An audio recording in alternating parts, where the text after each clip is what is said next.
Yeah, what's good, my people? I love cause my name be Black de la Guanta de la Country, the MC,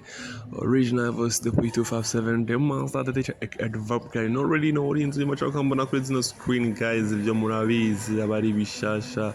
trend update, the news, guys. That we will start Kubugambere number two video, and Chubugambere. Make sure you subscribe on my YouTube channel. Kugira uje mu muryango w'abahorana natwe umunsi ku yundi kugira ngo uhore uri update uronka bishasha umenya amakuru agezweho umenya trend update nizera ko wabikoze bigukundi usangiza umugenzi wawe then kugira ngo umuryango ukomeze ube mugari ukomeze ube munini ati guess what guys nibaza ko wamaze kubibona kuri screen guys wamaze kuba utwenga imbavu zawe uzishyira ku ruhande of course kubera ko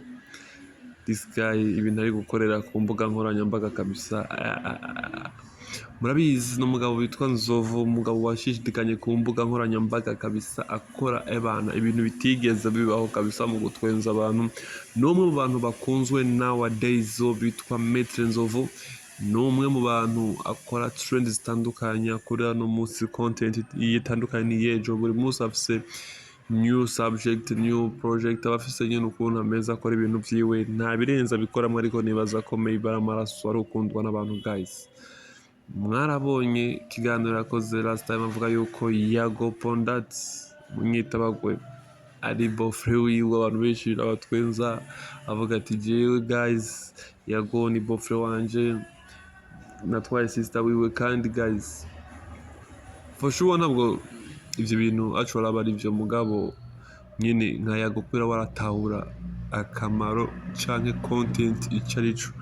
ubu nawe ku mbuga nkoranyambaga yamaze kuba byataka guys nivyo ariko arakoresha avuga ati nivyo twatwike hashe nawe abikuremo content abantu bazi branding abantu bazi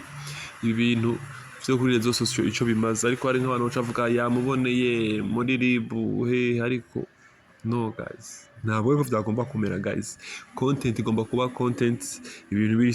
serious birazwi n'ibindi na content bizwi you guys so rero guys fokomera gutandukanya ibintu byo kuri no mihanda mukamenya ati content ni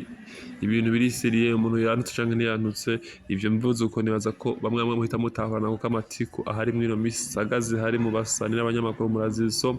make sure utarangiza video yanyu utakonsubscribe dore mu zindi content let's go